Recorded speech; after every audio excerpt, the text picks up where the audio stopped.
art thou, O man? And from whence hadst thou thy beginning? What matter art thou made of that thou promised to thyself length of days, or to thy posterity continuance? I have read the truest computer of times, and the best Armithian that ever breathed. And he reduces thy days into a short number. The days of man are 80 and 10. That reterend patriarch Jacob, though he lived a long and prosperous time, yet he confesseth his days to be few and futile. The life of man, saith the prophet, is as grease that soon weareth. It is as swift as dromedary, continuing not, but passing from this pilgrimage of earth, aimeth at the center to which all flesh is limited. This earthly mansion from whence we had our beginning, homo ab homo naudeus. Man is born from the earth, from whence he has had his birth, and shall conclude the day, the period of his days. What is it to enjoy honor upon earth, or to have grace by royal aspect of potentates? Their majesty cannot authorize thy sins, nor exempt thee from the judgment of the Almighty.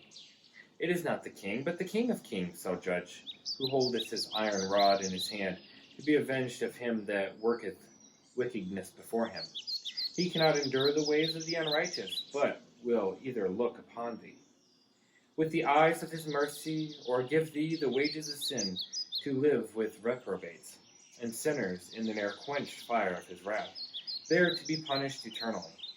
But remember thy mortality, not puffed up with a self-conceit of thine own excellence. The swan may not be more shamed of her black.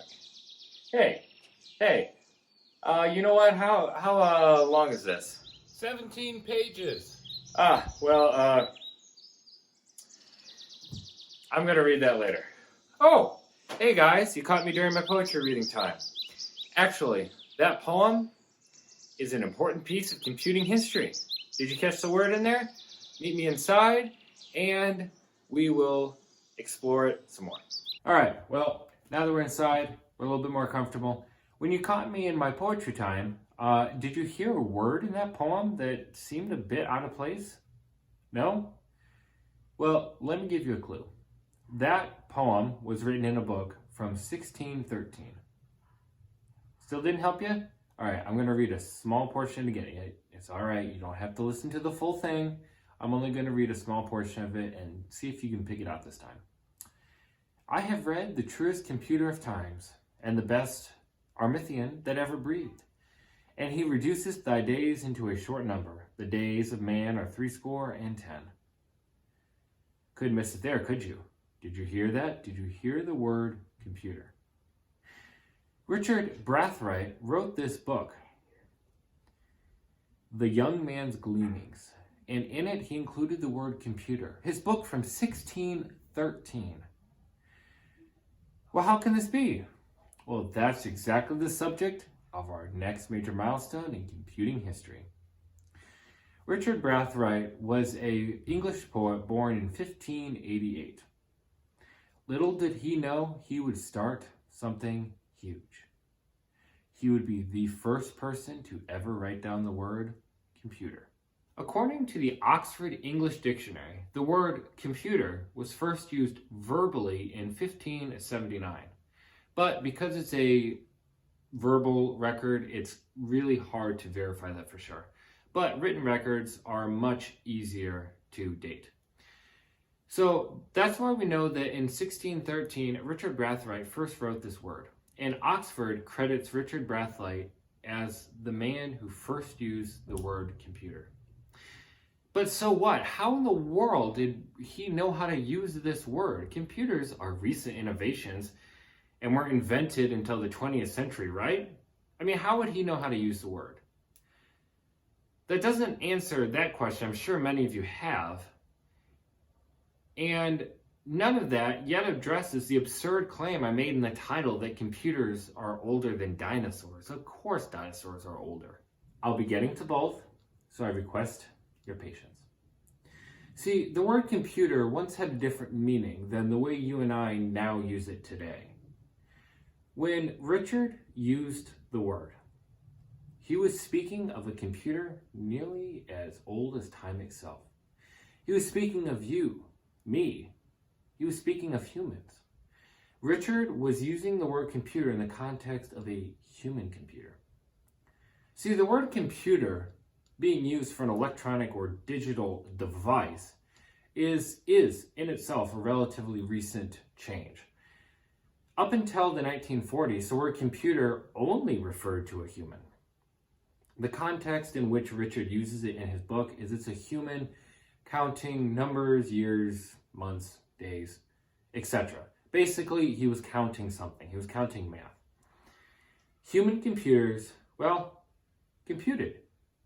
For those of you who remain skeptical, it would be important to review the etymology, more the origin of the word. Now, this is going to get a little bit technical, so I'll be looking at my notes, but again, not difficult. The word computer, like many, as I'm sure you know, has Latin roots, and there's actually two Latin roots that are compounded together, com and puter. The word com originates in the Latin meaning together. Puter originates in the Latin meaning to think or trim. Now, at first, this origin might seem rather strange. I found it strange when I was writing this video just earlier today. But a vocabularists with the BBC explained this. And their quote, "The link in sense seems to be tidying, setting to rights, balancing an account, reckoning up." Put simply, the word computer is strongly associated and related to math. Even in modern English, it wouldn't be uncommon to hear somebody say they're computing the answer when they're working out a math problem or a math equation. So we could say that human is a computer. They are computing the mathematical answer. There's another aspect to the word computer, the era in which it was added to our vocabulary. The word appears during the time of the Enlightenment. Now, before the Enlightenment, philosophy often ruled the world.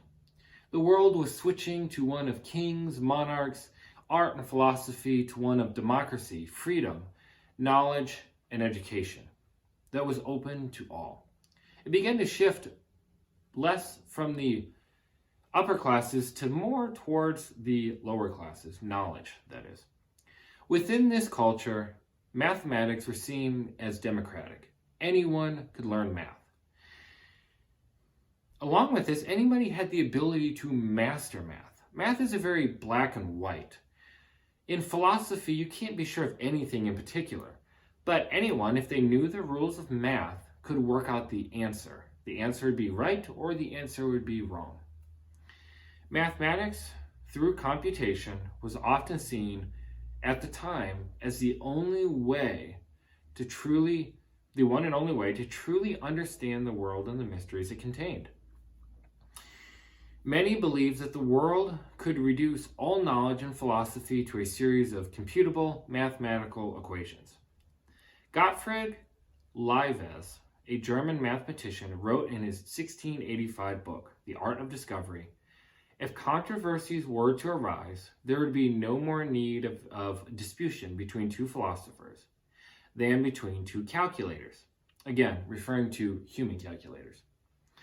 For it would suffice them to take their pencils in hand and sit down at an abacus and to say to each other, let us calculate. Now, some of you may be saying, it's one word. How can one word really be that important as a major milestone in computing history? Well, I assure you that it is important. For one thing, it's the word computer. The history of computing, computer is the root of that word. But words are also incredibly important. Of course, we use words to communicate, but humans also shape the words that they use to communicate. The words, the vocabulary, the language, when and how they arise, that can say a lot about a culture and its era. So the fact that the word computer was invented and was so formed around math, and that man believed so much in the importance of math, really shows you the direction the culture was moving in and the power that man saw within math. Even in 1613, The word computer may have had a completely different meaning, but really it's not that far off. As we'll learn, computers, that's all they do. They do math, they compute. Now they do math a whole lot quicker than you and I could ever do it, but that's the purpose for which computers were invented. Well guys, that's it. That is the origin of the word computer. Now, yes, I know it's one word, but it's an exciting word. To me, it's one of the most exciting topics I've covered thus far. In 1650, they're going around, 1613, they're going around talking about computers. Of course, they mean humans, but it's a little bit comical to envision. All right, guys, please subscribe if you haven't already. I would love your support. Follow me on social media, Facebook, Instagram, and Twitter. Links down below. Finally, remember to read this week's blog. Again, the link is in the video description down below. All right, guys, well, I will see you next week. Bye. Have a great week.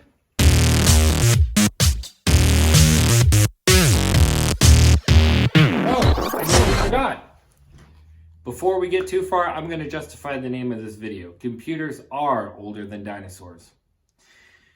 The word dinosaur was invented by Sir Richard Owen in 1842. The word computer, 1613. People are going around talking about computers before they were talking about dinosaurs. Computers are older than dinosaurs. All right, guys, have a great week.